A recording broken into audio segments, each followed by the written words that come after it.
こんにちは。波書道日本語レッスンのナミです。皆さん、お元気ですか？うん。最近、東京は暖かい日が続いていて、いい天気です。今日は4月に日本で話題になったニュースやイベント、食べ物についてお話しします。日本語を勉強しながら日本のトレンドがわかります。私のポッドキャストでは、JLPT N3 から N2 レベルの日本語で話します。私と一緒に楽しく日本語を勉強しましょう。はい、それでは行ってみましょう。では、今話題の新しいスポットを紹介します。2つあります。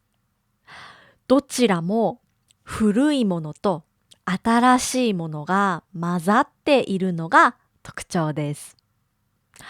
日本には古い建物を壊さずに新しい場所として作り変える場所がたくさんあります。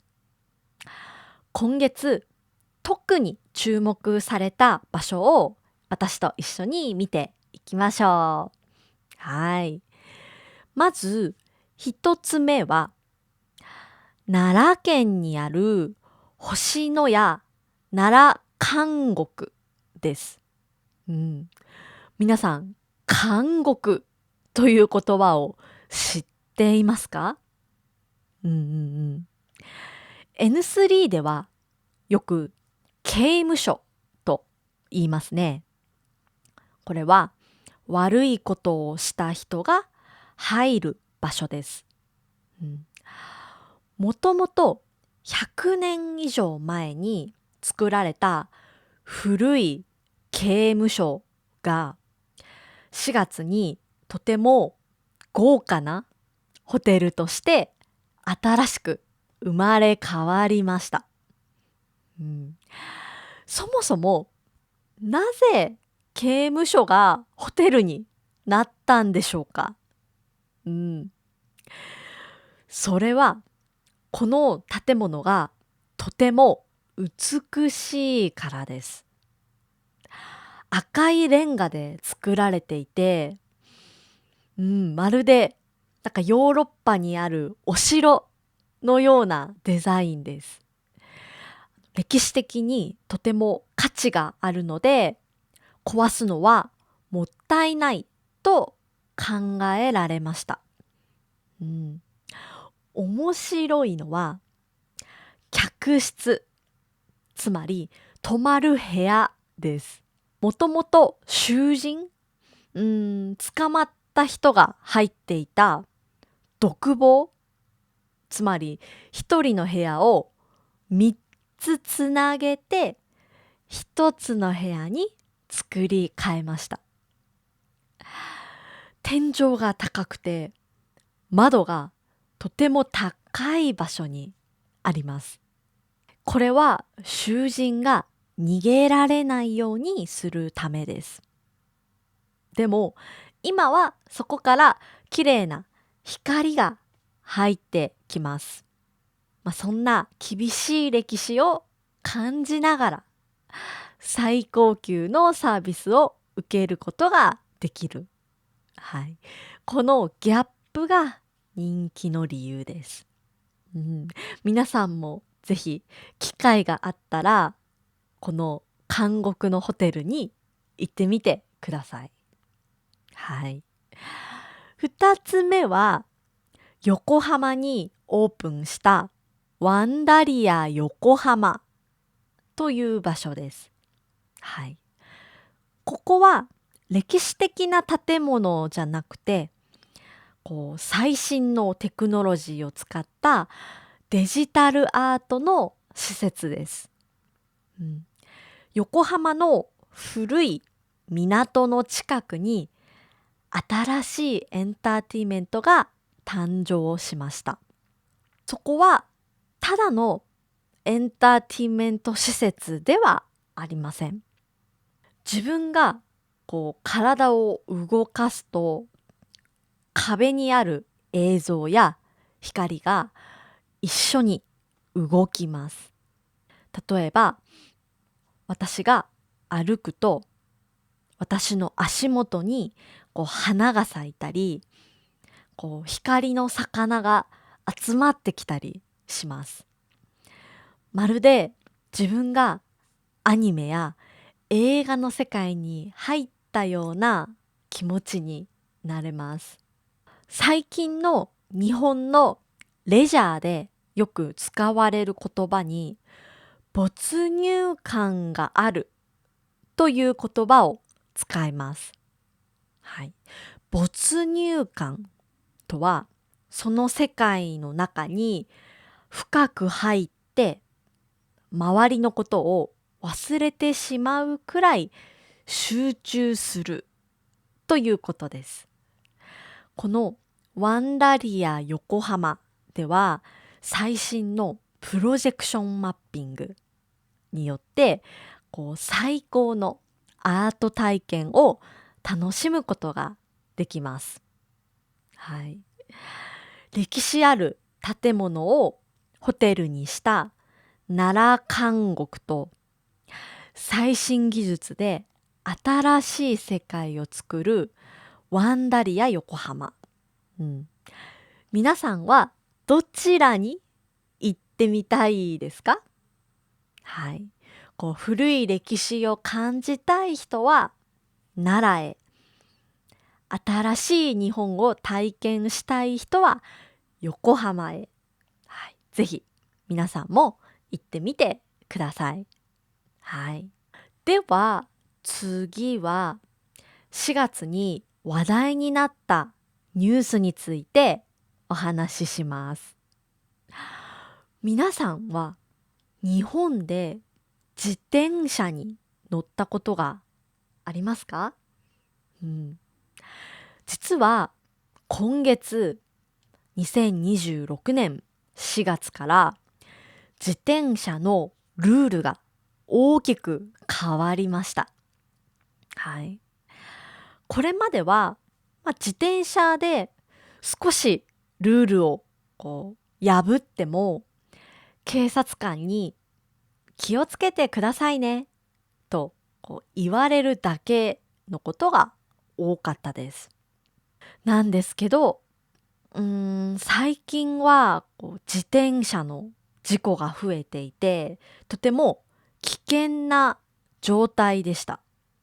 そこでルールを厳しくすることになりました。これが青切符制度の始まりです。はい。この青切符というのは警察官からもらう青い色の紙のことです。はい。この紙をもらうと反則金を払わなければなりません。反則金とは悪いことをしたときに国に払うお金のことです。これは16歳以上の人が対象です。ターゲットです。なので高校生や大人、そして日本に住んでいる外国人の皆さんも対象になります。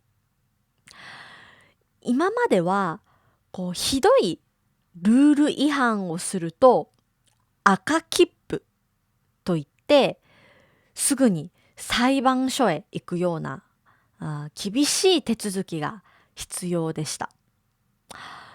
でもこれからは車の運転と同じように軽いルール違反でもこの青い紙を渡されてお金を払わなければなりません。でもどんなことをすると青切符をもらうでしょうか？よくある例を紹介します。はい。まず一番代表的なものは信号無視です。はい。信号無視。つまり赤信号なのに止まらないことです。うん、他にも一時不停止、つまり止まれの看板がある場所で止まらないことです。はい。他にもながらスマホをすると青切符をもらいます。これはスマホを見ながら、運転することですね。これが一番高いお金を払うことになります。約1万2000円くらいです。自転車のルールが本当に厳しくなりました。私も自転車を持っているんですけど、4月になってからはまだ乗ってないです。うん。ルールがたくさんあって大変なんですけど、これは自分や、周りの人の命を守るためのものです。なので皆さんもルールを守って自転車に乗りましょう。はい。皆さんの国では自転車のルール違反でお金を払うことがありますか？はい。次は最近トレンドになっている食べ物を紹介します。はい。皆さん、どんな食べ物がトレンドだと思いますか？うん。最近は日本の伝統的な味と海外の新しいスタイルが混ざった食べ物が大人気なんです。うん、4月の大きなトレンドは和モダンです。はい。皆さん、和モダンがわかりますか？これは抹茶やあんこ、きなこなどの日本の伝統的な食べ物をケーキやエクレアなどの洋菓子と組み合わせる、ミックスすることです。セブンイレブンなどのコンビニでも4月からたくさんの和モダンスイーツが発売されました。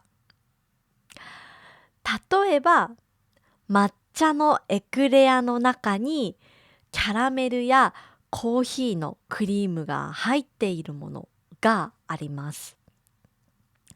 苦い味と甘い味のバランスがとても良くて、若い人にも人気です。はい。私は和モダンのスイーツを買ったら、抹茶を飲みながら食べます。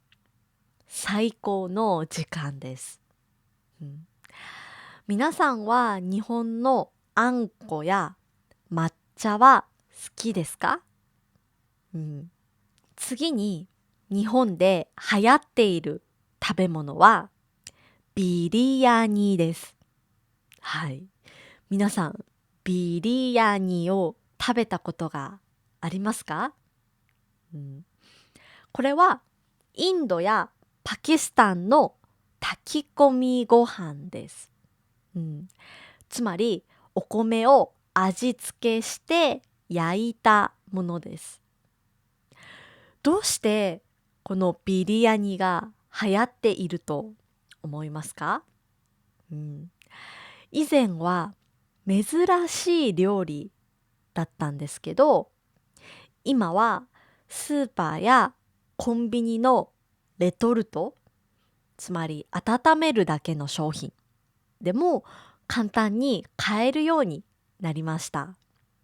理由はスパイスをたくさん使っていて健康にいいからです。最近は美味しいだけじゃなくて体にいいものをとても大切にします。ビリヤニはスパイシーな香りで食欲が出ます。実は私はまだビリヤニを食べたことがないです。はい。なので、コンビニで見かけたら買ってみようと思います。皆さんの住んでいる場所でもビリヤニは売っていますか？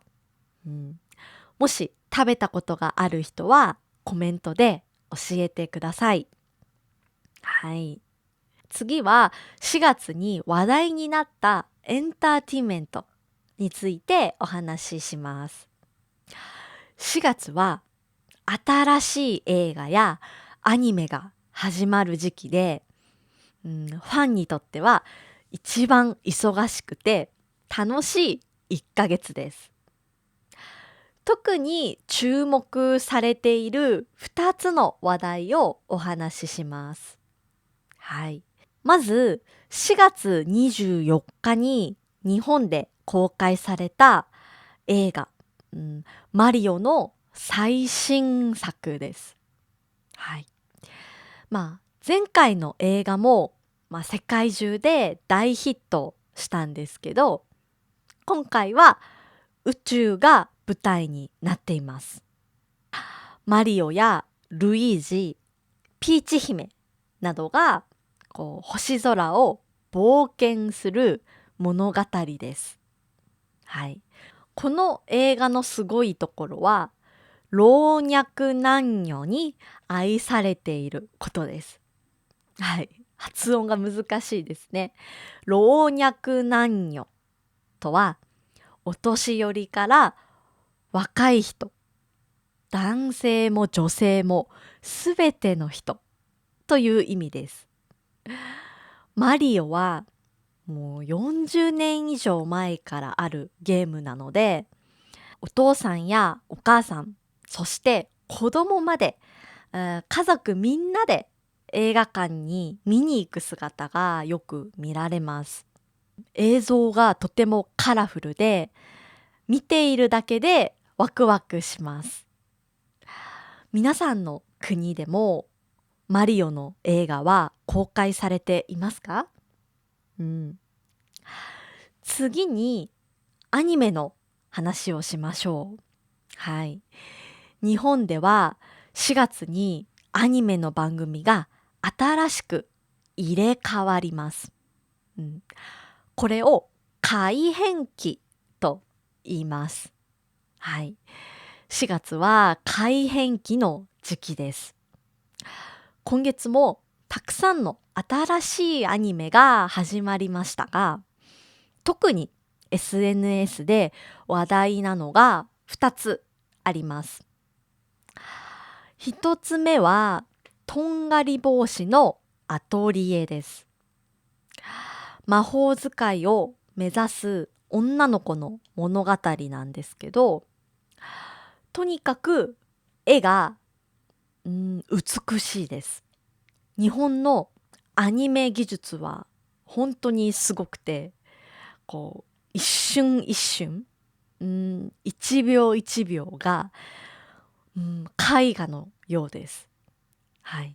クオリティが高いと、世界中のファンが驚いています。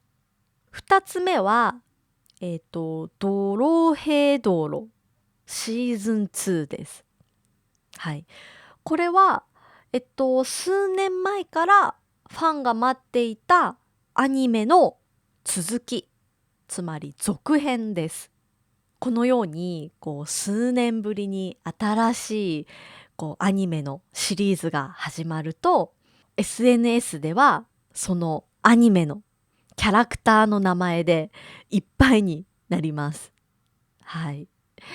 正直に言うと私はどちらもまだ見たことがないアニメです。はい。なのでこれをきっかけに見ようと思います。皆さんが今一番注目しているアニメや映画は何ですか？うん、もしあったら教えてください。はい。今日は4月のトレンドをたくさんお話ししました。N3 レベルを中心に話したんですけど、N2 レベルの言葉もいくつか出てきました。ここで皆さんに質問です。今日紹介したトレンドの中で皆さんが一番面白いと思ったのはどれですか？その理由を日本語でコメント欄に書いてみましょう。はい。書いてアウトプットすることは、日本語を忘れないためにとても大切な練習です。間違えても大丈夫です。皆さんのコメントを楽しみに待っています。はい。今日はここまでです。いつもたくさんのサポートを本当にありがとうございます。はい。では皆さん、次のレッスンでお会いしましょう。じゃあね、バイバーイ。